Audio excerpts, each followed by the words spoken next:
Alright guys, welcome back to the channel. If you're new to the channel, make sure you hit that subscribe button, hit that notification, don't mind my hair.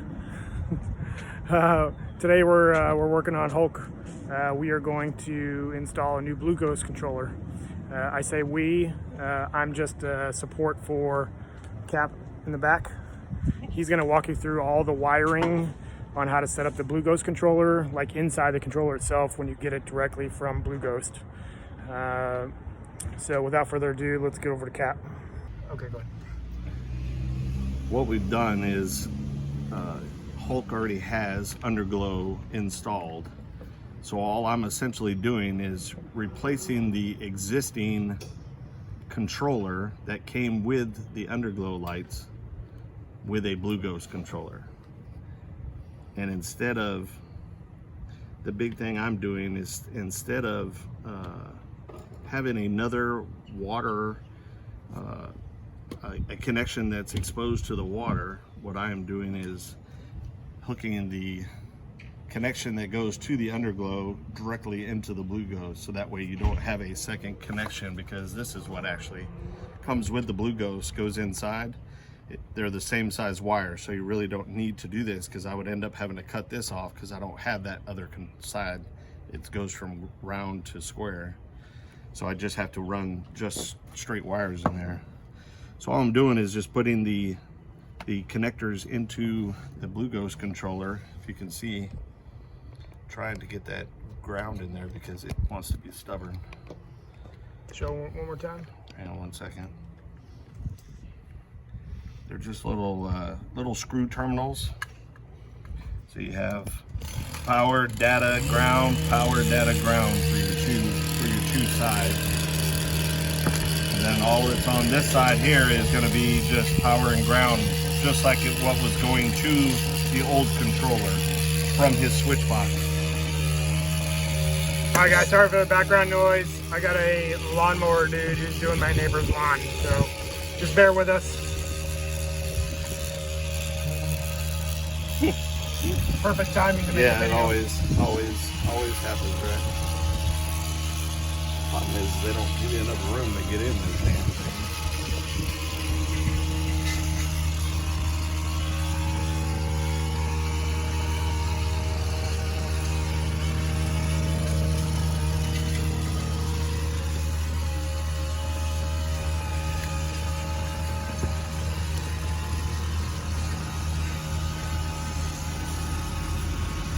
Tell them what plug you're sticking it in. Yeah, so they're marked B for voltage, and then T1 and T2 are the two middle ones. Those are the data wires, and then the D's, they have D's there for ground. I have no idea what the D means. We know where the D goes, but Yeah. hey-o. Need some little bitty hands. Try to get this ground wire into that third one.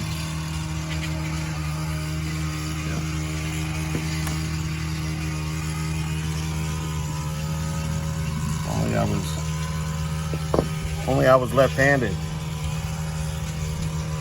I'm not at all. Like almost lethargic with my left hand.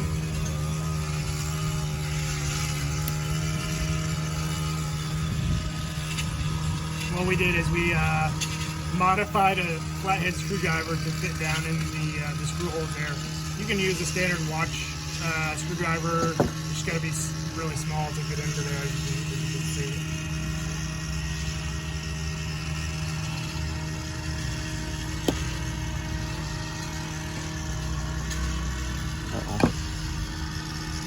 Pushed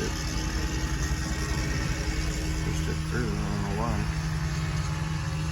It's not coming out, but the screw pushed down inside there. I pushed it too hard, I guess.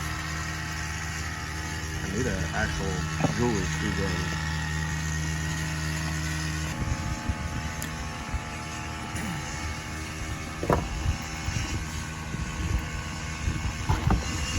So much better.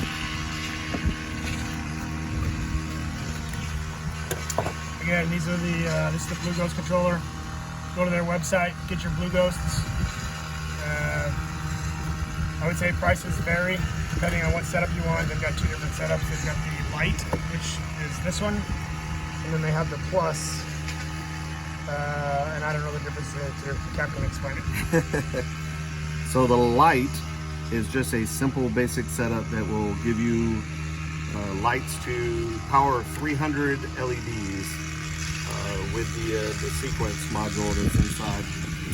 The plus, the only difference between the two is the plus legitimately has these 4 spots. This green thing will extend over to these 4 spots, and then you put a 12-volt source here, and in the app, the BlueGhozt app, you can literally turn on 4 12-volt controlled other devices. That's the only difference between the two. And I'll be honest with you, they're about $50 difference between the light and the plus. So if you don't care about controlling other lights with your BlueGhozt controller, I would just go for the light, and it's around $99 on the BlueGhozt website.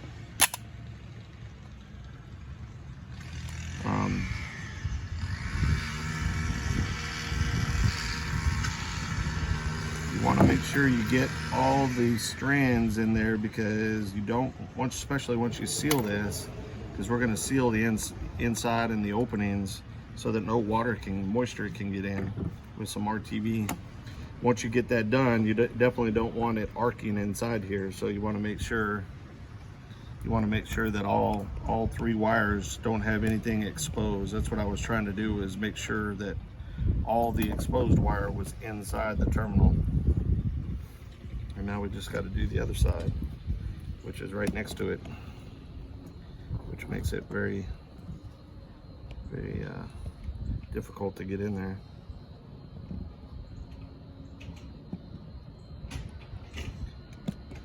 Wish I had should properly tin these wires, is what we should do, but in lieu of doing that,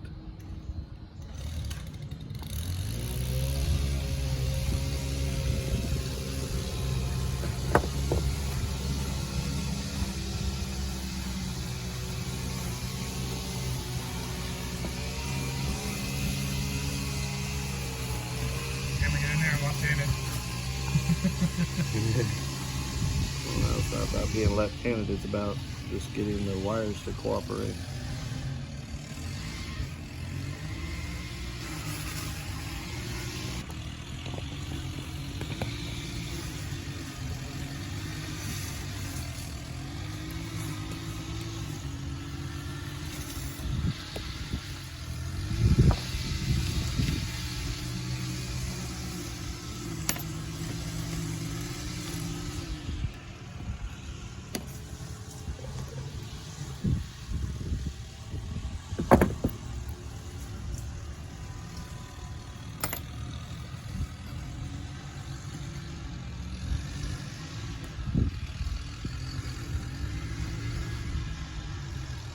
Performing surgery.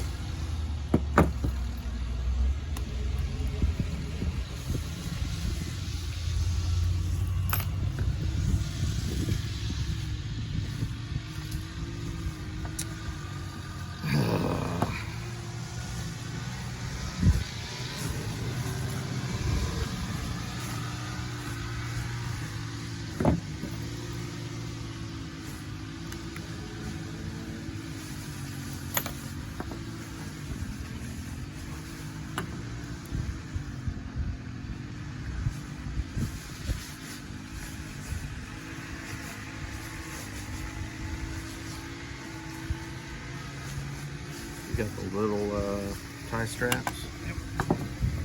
The real little ones.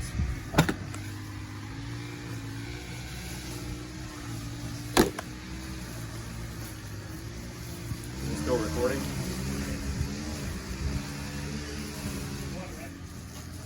Yeah. So what I like to do is, once I get my wires in there, I put a little tie strap on the inside to prevent any pullage on the back of the wire.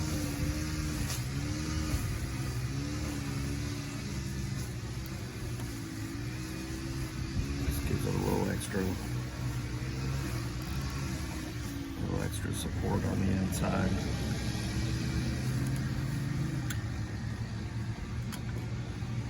Just like that.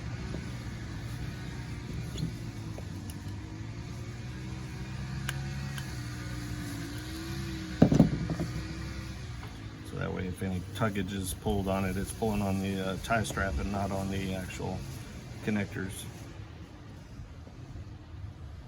Just like that. That's that side, and then the other side goes in this side. All right, so just, you guys want to look at the wires real quick. It's kind of what they look like. So again, these two wires go to the underglow connections underneath the car. Yeah. And then what you'll have, I know there's a lot of connectors here, but there's literally one that says 5 volts and ground right next to it. Those are the two that you want to connect your power to the box. And what we're doing is we're just utilizing the existing wires that were to the old controller because they're still good. And I'm just gonna run them right in here to the power and ground here. Even though it says 5 volts, if you're hooking up 12 volts, you still wanna connect to that same connector because there's a 12 volt and ground over here. That is actually for the four prongs that go over here. So if you were connecting 4 switches, if you're connecting 4 switches over here, this 12 volt and ground would be your connection, this 3rd and 4th one. That would be for these 3 or 4 switched connections here. But all we're gonna do is this first one and the second one, power and ground here, just like it says on the board. You just gotta go under there and do the same thing to the power and ground.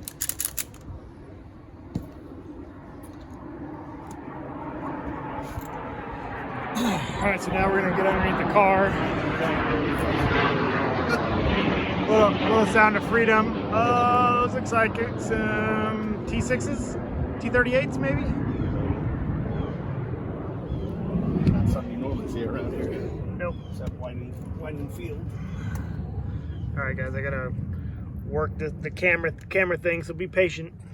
That he had. All right, not recorded.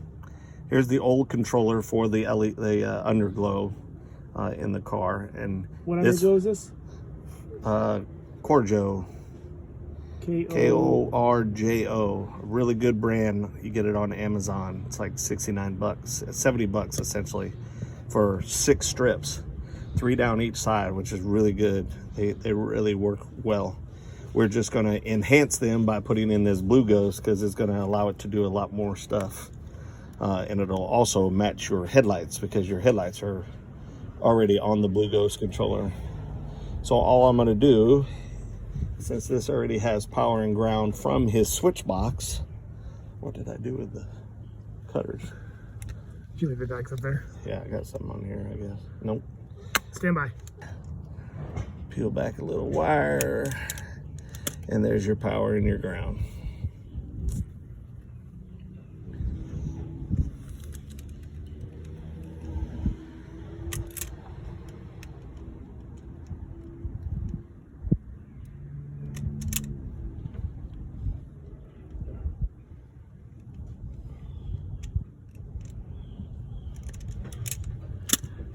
All right.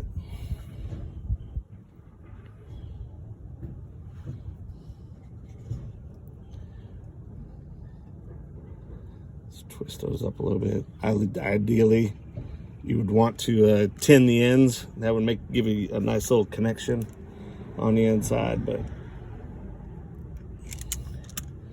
we're not that fancy here.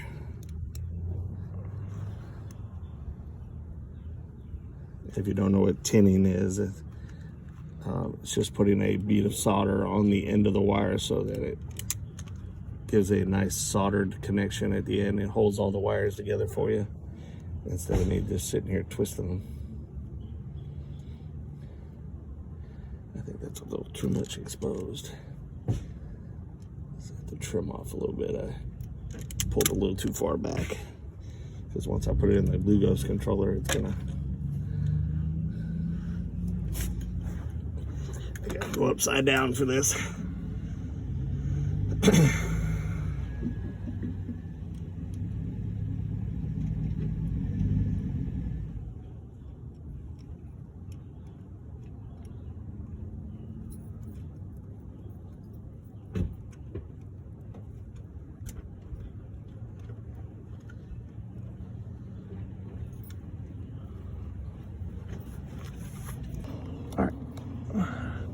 All right, so let me show you the inside of the controller.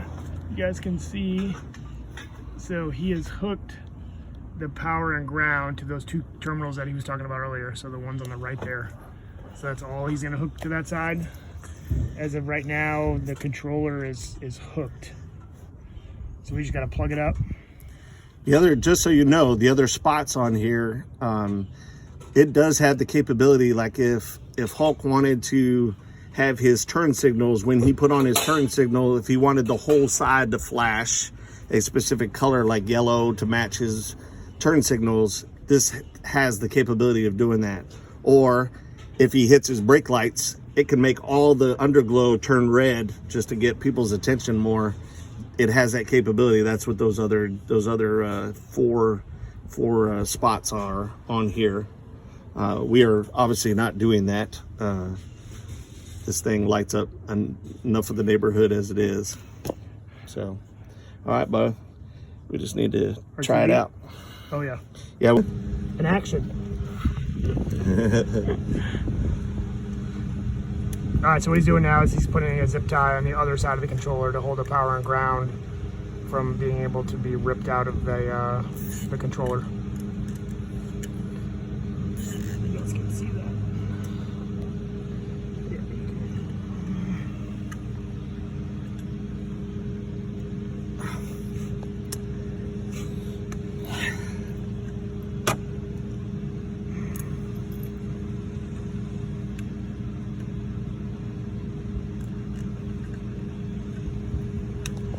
That one's too small. You need a bigger one? Yeah, I need a bigger one for that Stand by one. one. I'm thinking all the wrong way. All right, so we are swapping out the little zip tie with a bigger one, so it's got a better chance of snagging. Just so you know, the hole is like a slotted hole, so it's not just a little space over here like this. Plus, we had two wires coming out of this one, only one. Yeah. There's two reasons right there. I'm trying to get this work.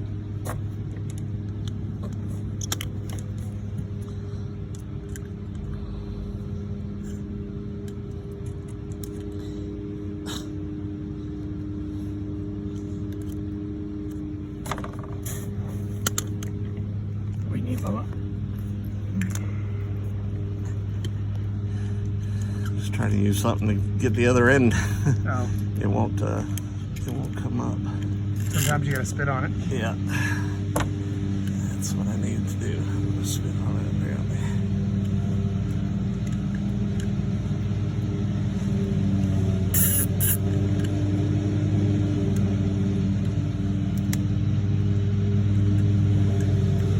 And there's nothing like working upside down.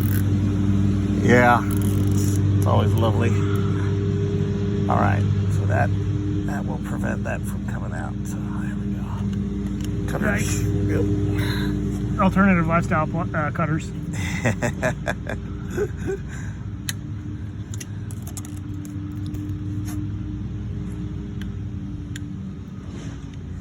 We are PC here at Hulk Enterprises. Speaking of that, we had T wants us to put a front splitter on our car. Who? T. The fifth gen Camaro. Yep. Her and I hit me up yesterday. All right, so what we're gonna do now is we are going to. I don't know who put that back on it. This is yours, isn't it? Yeah. Where's mine? I don't know. It's in my bag. Probably. It's solid, dude. Is it? Yeah. Okay. All right, so what the cap's doing now is he is RTVing the entire cover. So what he's doing is he's basically gonna try and eliminate the water from getting inside the controller, or putting a barrier up, I should say. So he's gonna put it all over the thread, if you will, or the cover top. There we go. And then on... Fill in the holes. Yep, you can sort of see what he's doing there, but he is RTVing the outside. And again, all he's doing is putting a water barrier And the great thing about RTV is if you need to take it off, you can. Yep. It won't prevent you from never being able to get this off. Some folks use a sealant that is more like a glue. That's fine if you never plan on getting it back into the box. I should have grabbed you a rag. Yeah. You know how I am. Pause. Alright, again, apologize for the noise in the background. My neighbor's getting her lawn mowed, so to speak. Alright, so as you can see, RTV here and RTV on the other side. And then we just take the cover and snap it on.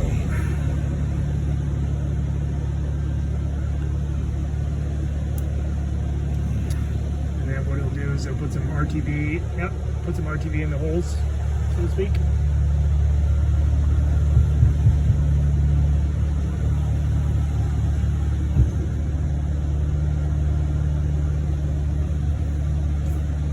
Stick the screws in. What's that kind of?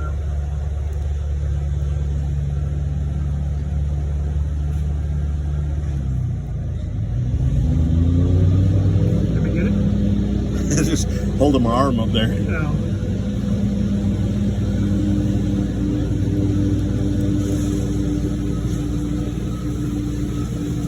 It's not very comfortable.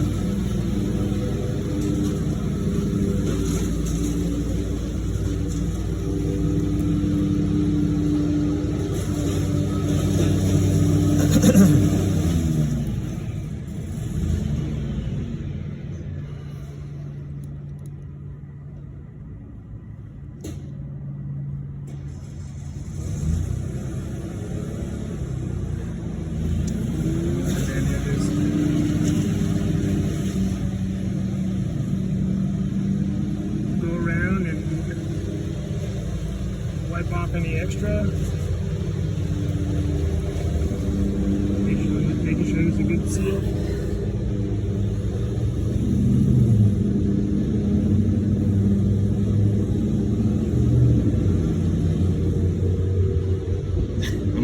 It's like snot. It's like leftovers from last night. Yeah.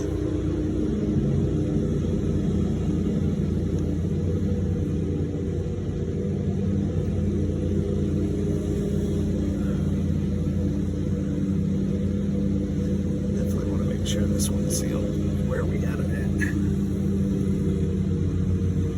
Yeah, there's none on there. Yep, right there. That looks good.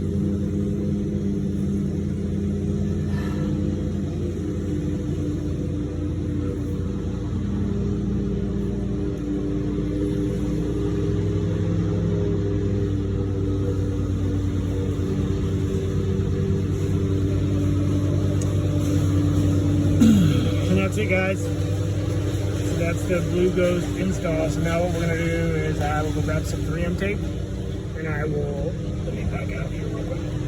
And I will probably stick it back to the bottom of my underbelly cover, and then just tuck all this away underneath here. And that's it.